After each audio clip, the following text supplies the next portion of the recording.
ایران کے مزید 2000 میزائل اسرائیل پر برسنے کے لیے تیار، 15 گھنٹوں میں 5 میزائل حملے، خاتون سمیت 5 اسرائیلی ہلاک، 60 سے زائد زخمی، اسرائیل کے 2 جنگی طیارے تباہ، اسرائیلی نیوی کمانڈر کی ہلاکت اور خاتون پائلٹ گرفتار کرنے کا دعویٰ، 300 سے زائد میزائل داغے گئے، 150 اہداف کو نشانہ بنایا گیا، ایئر ڈیفنس سسٹم اور اسرائیلی جوہری مرکز کو بھی نقصان ہوا، 9 عمارتیں مکمل تباہ، درجنوں عمارتوں کو نقصان پہنچا، بیلسٹک میزائل سے تل ابیب میں وزارت دفاع کی بلڈنگ کو آگ لگ گئی، اسرائیلی فوجی ترجمان کی پریس کانفرنس روکنا پڑ گئی، تل ابیب اور یروشلم سمیت کئی اسرائیلی شہروں میں سائرن بج اٹھے، ہر طرف خوف و ہراس اور افراتفری کا عالم، صہیونی حکومت کی اسرائیلی شہریوں کو بنکرز میں ہی رہنے کی ہدایت، اسرائیل پر حملوں کے بعد ہزاروں ایرانی شہری سڑکوں پر نکل آئے، قومی پرچم لہرا کر جشن منایا۔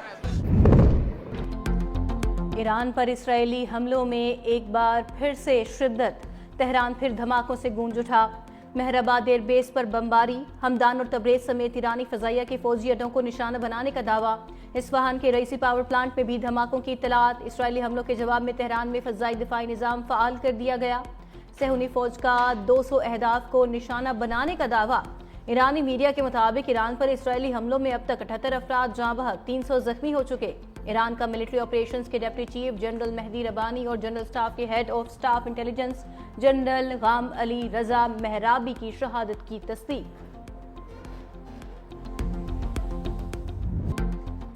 ایران کے خلاف جنگ آسان نہیں ہوگی، اسرائیل کے ایران پر حملوں کا سلسلہ جاری رہے گا، ایران کے زیادہ تر میزائل ہوا میں ہی تباہ کر دیے، ایران نے سرخ لکیر پار کی، خمیازہ بھگتنا پڑے گا، شفاق اسرائیلی وزیر اعظم کی کھلی دھمکیاں، کہا ایران کے جوہری افسودگی کے نظام کو نشانہ بنانا اولین ترجیح ہے، ہم اسرائیلی تاریخ کے فیصلہ کن موڑ پر ہیں، ممکن ہے اسرائیلی شہریوں کو طویل مدت تک محفوظ مقامات پر رہنا پڑے، اسرائیل نے دنیا بھر میں اپنے سفارت خانے بند کر دیے، کونسلر سروس بھی معطل رہے گی۔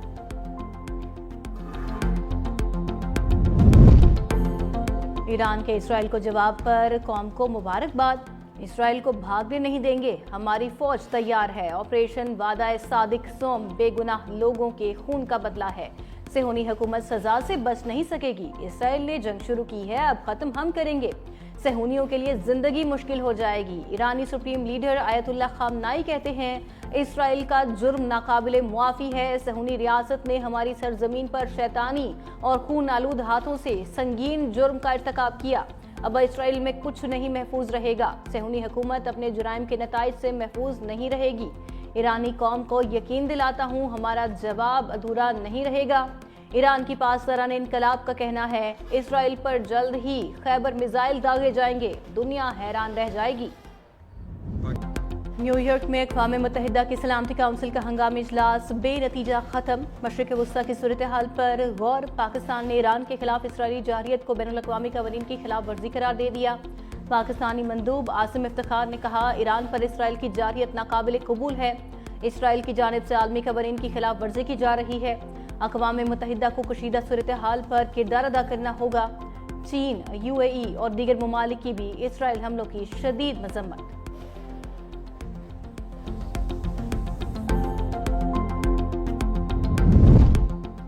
ایران پر حملہ اسرائیل کی ریاستی دہشت گردی ہے، اقوام متحدہ کی خاموشی اسرائیلی جرائم میں ملوث ہونے کے مترادف ہوگی، اقوام متحدہ میں ایرانی مندوب کی گفتگو، کہا امریکہ نے ایران پر حملوں کے لیے اسرائیل کو انٹیلیجنس دی، وہ اس حملے کا مکمل ذمہ دار ہے، اسرائیلی مندوب نے کہا انٹیلیجنس تھی کہ ایران جوہری بموں کا مواد تیار کرنے کے قریب ہے، مسئلے کے حل کے لیے سفارتکاری کا انتظار کیا، اپنے تحفظ کے لیے ایران پر تنہا حملہ کیا۔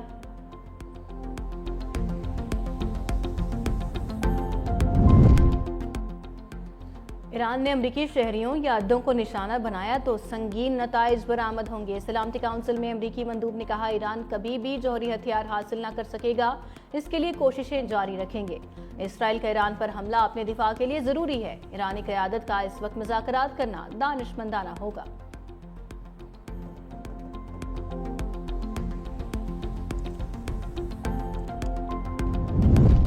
ایران اسرائیل جنگ کیسے روکی جائے، سعودی ولی عہد محمد بن سلمان اور امریکی صدر میں رابطہ، دونوں رہنماؤں کا خطے میں کشیدگی کم کرنے پر اتفاق، اسرائیلی وزیر اعظم نیتن یاہو اور امریکی صدر ڈونلڈ ٹرمپ میں بھی رابطہ، صدر ٹرمپ کی وائٹ ہاؤس میں سیکیورٹی ماہرین سے مشاورت، ٹرمپ انتظامیہ کے مطابق ایرانی میزائل روکنے میں امریکہ اسرائیل کی مدد کر رہا ہے۔ دوسری جانب سعودی فرمان روا محمد بن سلمان نے ہدایت جاری کی ہیں، ایران میں حالات معمول پر آنے تک ایرانی زائرین ہمارے مہمان ہیں، انہیں تمام سہولیات فراہم کی جائیں۔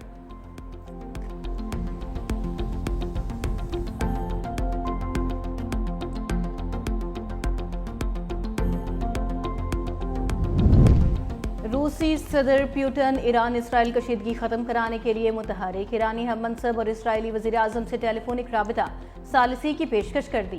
روسی صدر پیوٹن کی ایرانی ہم منصب سے گفتگو کے دوران اسرائیلی اقدامات کی مذمت، کہا حملے اقوام متحدہ کے چارٹر کی خلاف ورزی ہیں، ماسکو دونوں ممالک کے درمیان ثالثی کے لیے تیار ہے۔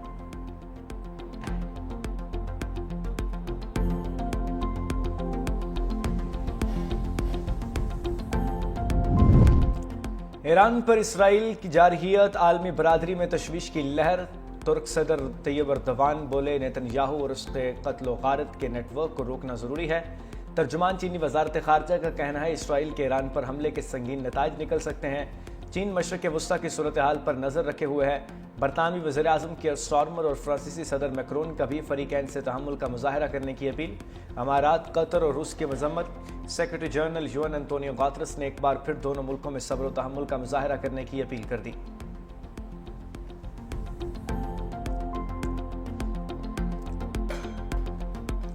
اسرائیل کے ساتھ جہاں جہاں بھی اسلامی دنیا میں تعلقات ہیں ان کو منقطع ہونا چاہیے۔ بچوں کے قاتل، خواتین کے قاتل، فلسطین کی تباہی کے ذمہ دار، ان کے ہاتھ مسلمانوں کے خون میں رنگے ہوئے ہیں، اس ہاتھ کو جھٹک دینا چاہیے۔ اللہ کے فضل سے پاکستان ایک اپنے ٹریڈیشنل سٹینڈ پہ روز اول سے کھڑا ہے، مضبوطی سے کھڑا ہے کہ ہم نے اسرائیل کی اسٹیٹ کو نہ ریکگنائز کیا، نہ اس کے ساتھ تعلقات بنائے۔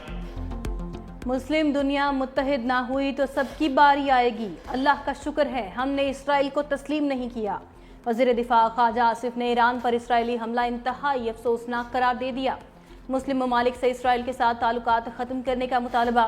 قومی اسمبلی میں خطاب کرتے ہوئے خواجہ آصف نے کہا اسرائیل نے فلسطین کے بعد یمن اور اب ایران کو نشانہ بنایا۔ پاکستان اسرائیل کے حوالے اپنے موقف پر مضبوطی سے کھڑا ہے۔ مسلم ممالک کو اسرائیل کے مقابلے کے لیے مشترکہ حکمت عملی بنانا ہوگی۔ ہمارا ایران کے ساتھ رشتہ دیرینہ اور بے مثال ہے، ہم مشکل کی اس گھڑی میں اپنے ایرانی بھائیوں کے ساتھ ہیں۔ ایران اسرائیل کشیدگی، 6 ممالک کی فضائی حدود مسلسل بند ہونے سے بھارتی ہوا بازی کی صنعت کو شدید نقصان کا سامنا۔ بھارت کی 30 پروازوں کے رخ موڑنا پڑے اور درجنوں پروازیں منسوخ کر دی گئی۔ پاکستان کا فلائٹ آپریشن زیادہ متاثر نہیں ہوا، صرف 7 پروازیں منسوخ اور متعدد تاخیر کا شکار ہوئیں۔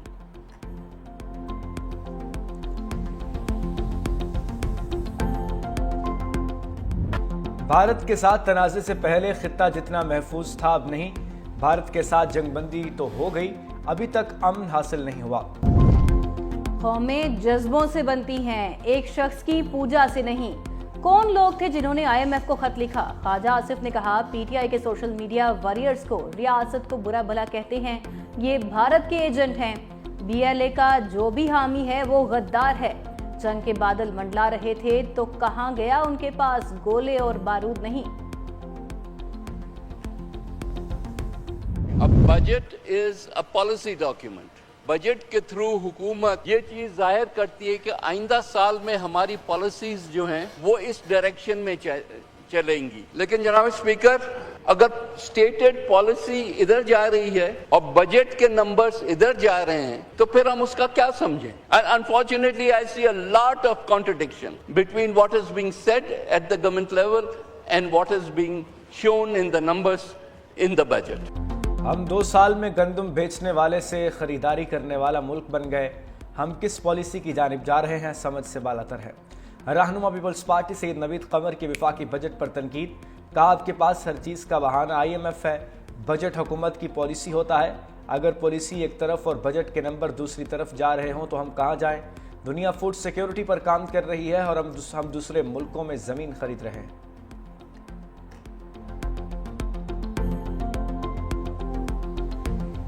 12 جون کو ایک خط آتا ہے ہمارے پاس، 105 ارب روپے انہوں نے کہا ہے کہ ہم آپ کو کم دیں گے۔ کلیکشن ایجنٹ جو ہے انہوں نے ہمیں وعدہ کیا 1900.8 بلین ہم آپ کو دیں گے۔ اس بجٹ